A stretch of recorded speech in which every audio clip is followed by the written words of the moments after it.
guy in the kitchen again.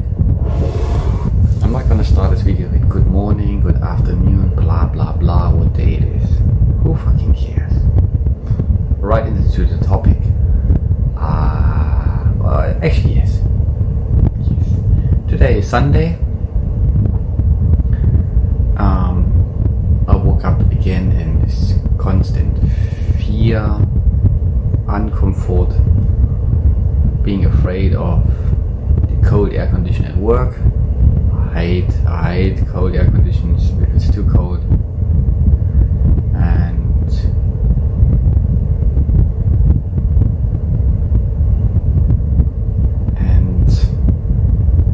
I wake up around 8:30 and I said I'm just gonna sit here. I'm just gonna sit here and observe this fear.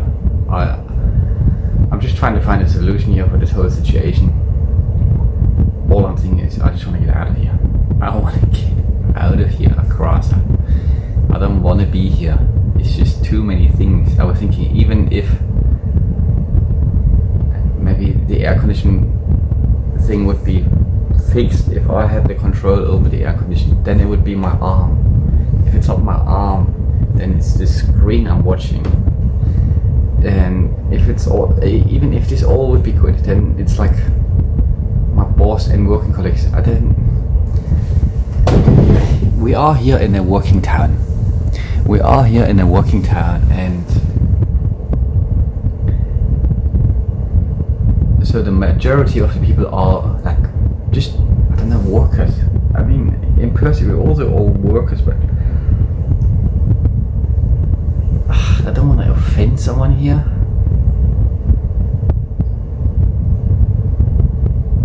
But it's just not my energy. It's not my energy.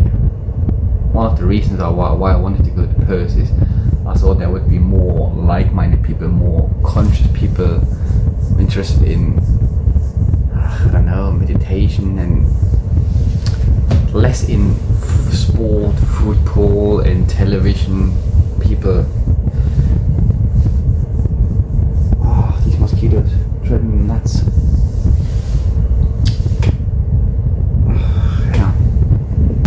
Where was I? Yeah.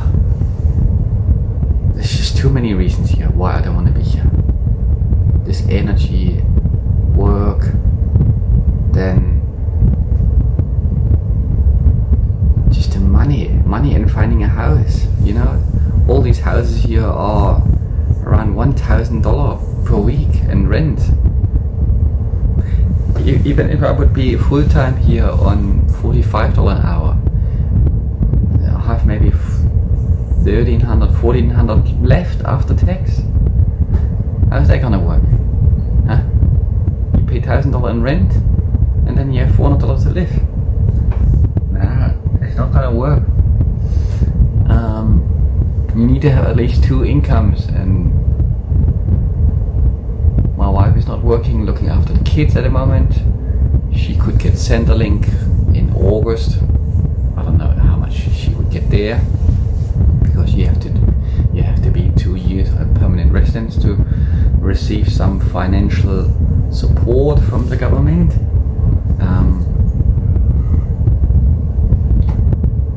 Big smoothie glass. Looks like my head.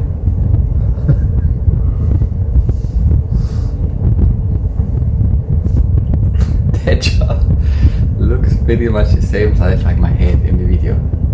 Is it? Almost, doesn't it? Here, I have a smoothie head. How funny is that? Kind of funny. So, yeah, Karratha, I thought might be cool to come. Did I just get another mosquito bite? Oh, hang on, stop video. Okay, welcome back after spraying mosquitoes here. But because of my old job, there was also this air conditioning problem. I was working as a graphic designer there all day on the computer, no movement, just sitting there, and the boys in the production, they worked half on the computer, half in the production, so they always wanted to have the air conditioning really cold. So they crank it up nice and cold, and man, I just hate it because it gets too cold when you're just sitting there. So plus the situation of driving very far, we couldn't find a house in Perth, and I just wanted to have a change. I asked how to get out of here, and then my boss talked about opening a print shop in Karratha, just printing core fluids, and suddenly I just feel like a strong connection. I feel, oh yeah, I want to do that. I want to go there. I thought about heat and just printing, and so everything from there on worked out quite fine. It just felt right. So I thought I'd just give it a try, especially because I can do here fly in and fly out, which kind of left me the door open to go back if I don't like it here. So, and now a couple of weeks in, I have to say I constantly thinking like, I hate this shit. I hate to be here. I hate it. I don't want to be here. Not just because the air conditioning or it's just this whole package. I have no motivation here to go anywhere, to the beach or something. I'm just like, oh, I don't want to be here. I don't want to go anywhere. I just want to sit here and wait till it's over. So, and I definitely don't want to look for a house here or buy a house, because it means like you're gonna be stuck here. Once your family here, you're probably gonna be stuck. That's my main worry. And I also don't really want my kids to go to school here. I thought maybe cool, but a lot of people drink, and it's just not me anymore. I used to drink every day and being a worker, that was okay. But even then, back then,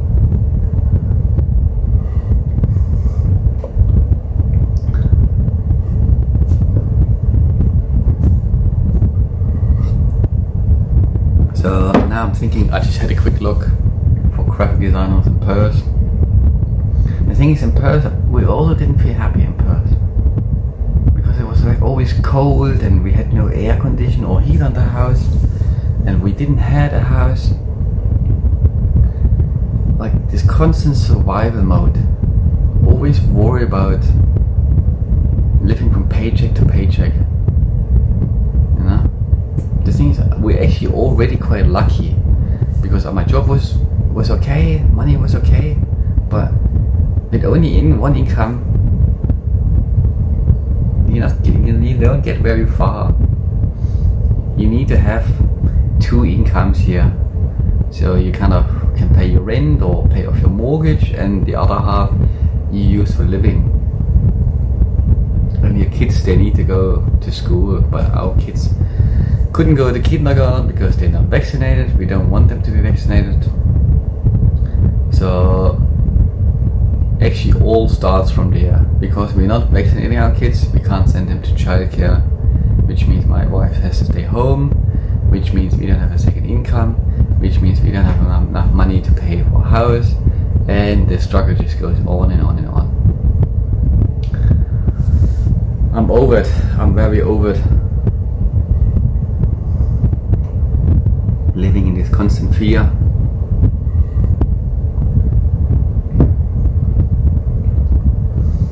The reason why we like to go back to Perth is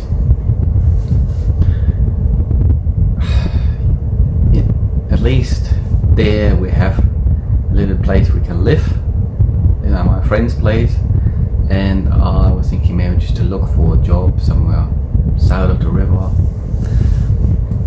maybe something new. I just saw an ad for a graphic designer for the zoo. That sounds kind of cool, but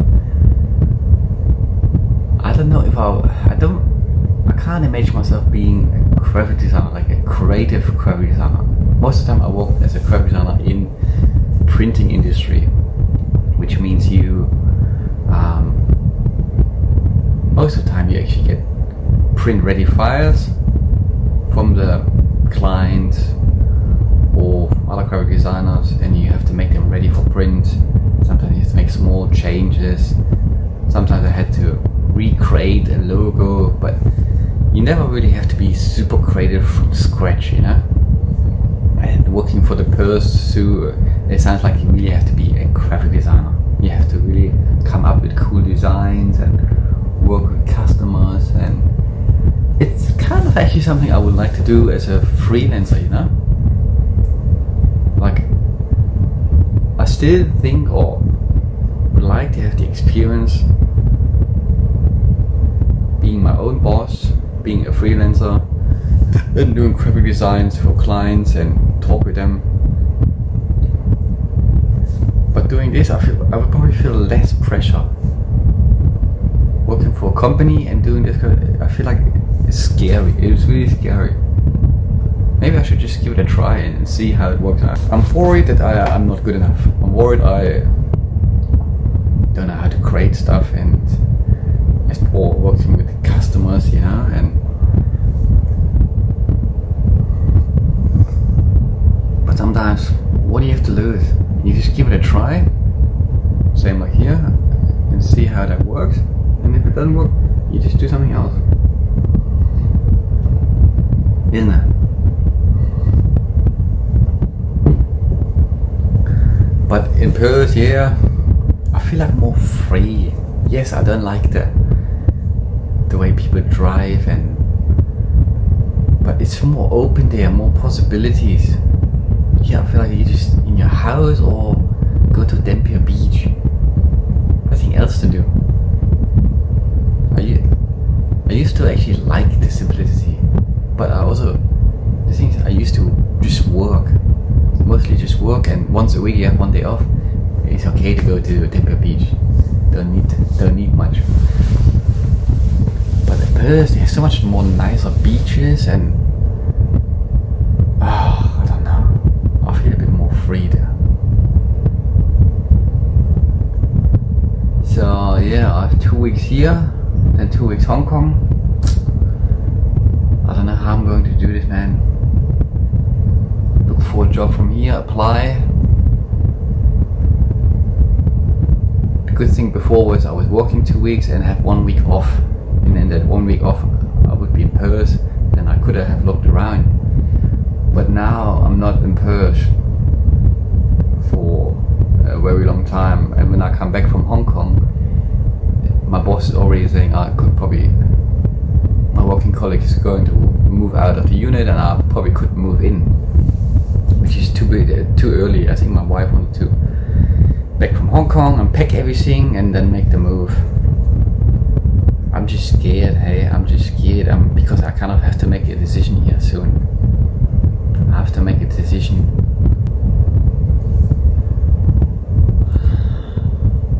Oh yeah, actually I wanted to talk about this experience in the morning. So I wake up and I was in this feeling of fear and didn't know what to do. And I thought, okay, I'm just gonna sit here and observe it. And I was sitting there observing my feeling, the stress in my heart, and my mind just started drifting off. And I always try to bring the focus back to the heart and the pain, and you just keep observing and observing, and eventually I was just so tired that I fall asleep. Not very long, maybe 15 minutes, 20 minutes, and then you wake up and somehow the fear, the pain was gone. Not completely, but most of it. And I just suddenly feel free and excited and wanted to do stuff and wanted to get up. So the question is here now, did I just feel better because I had sleep? Because when you're sleep deprived, often you feel more fear and anxiety. So that could have been one point. Or if you keep observing your feelings long enough, eventually they dissolve. You're not focusing on what scares you, you just focus on what is the fear.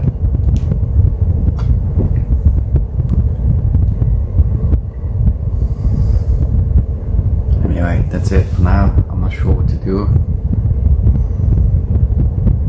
I feel like I need to look for a new job, but man, I'm just over it. I'm over it looking for new jobs, and because eventually, yeah, you have a new job, but they also have problems. I just want to be. I would like to be with whatever is. Just have enough of running away and jumping from one job to the next one and from one city to the next one. I just want to be with whatever is.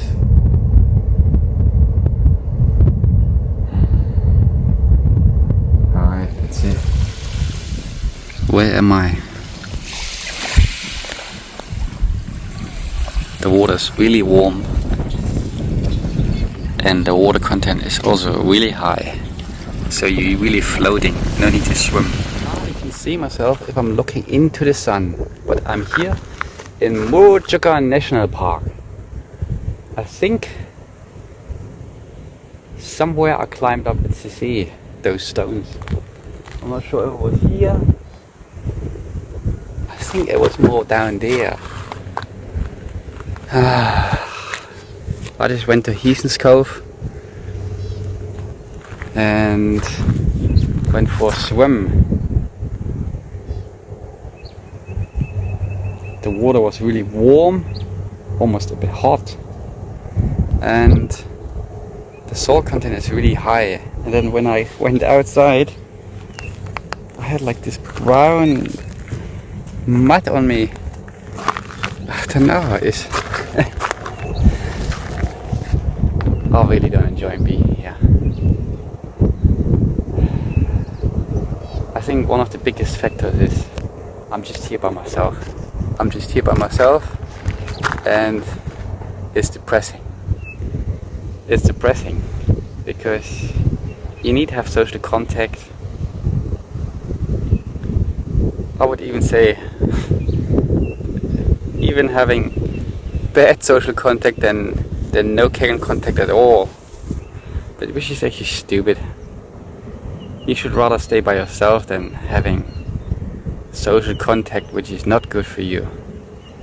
Rather stay by yourself and go deep inside. You know, since the last 4 years I've always been with people. Like mostly with the family and the kids. You never actually have a chance to be by yourself unless you talk to your wife and have a time out day or something, which I think is really important, especially for me. I really like the solitude, but now here the solitude, it's actually really hard. It's really hard.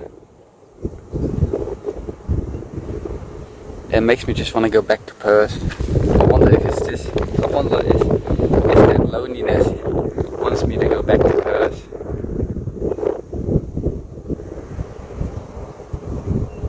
I mean, look at this here. This is actually really beautiful.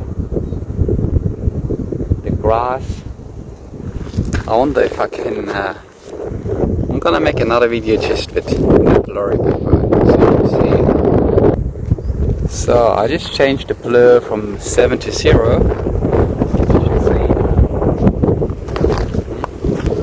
Look at this grass. This grass with those crazy looking stones in the background. Looks like someone just put them there, like a quarry or something. Hard to believe that this is a formation done by nature itself.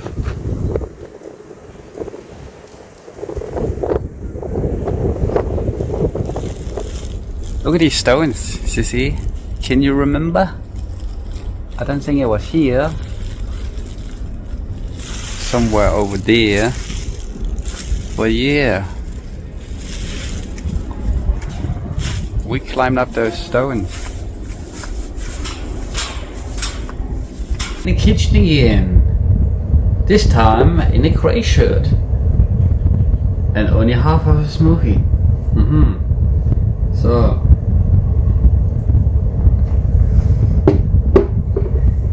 The way we feel inside, of course, the way we see the world around us. I need to get the microphone somehow, because I like to talk quietly and calm.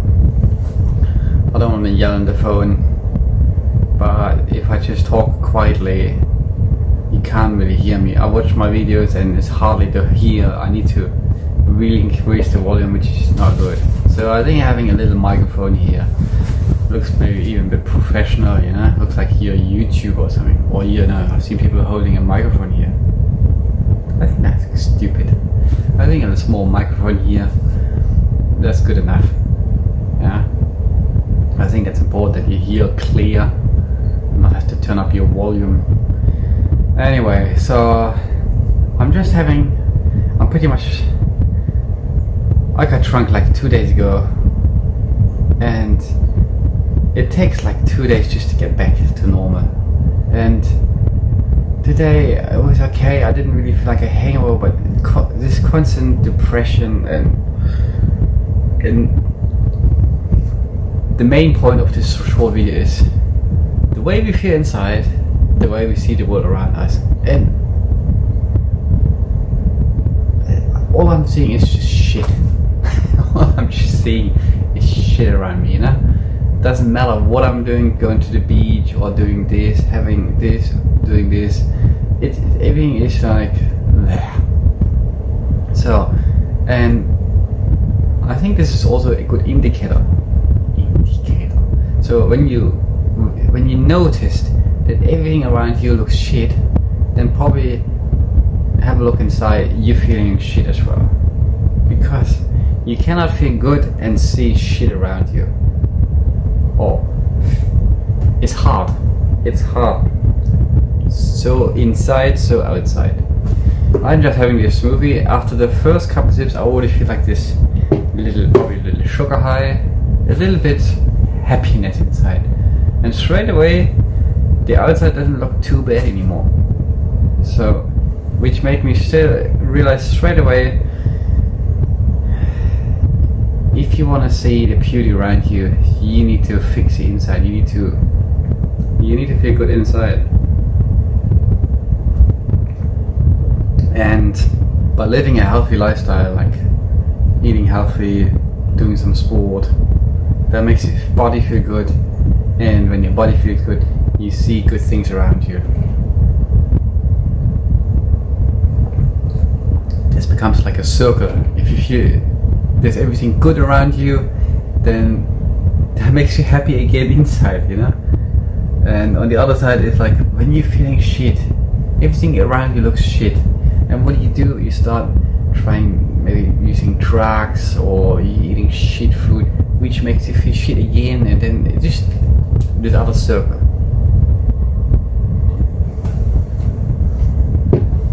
So that's it.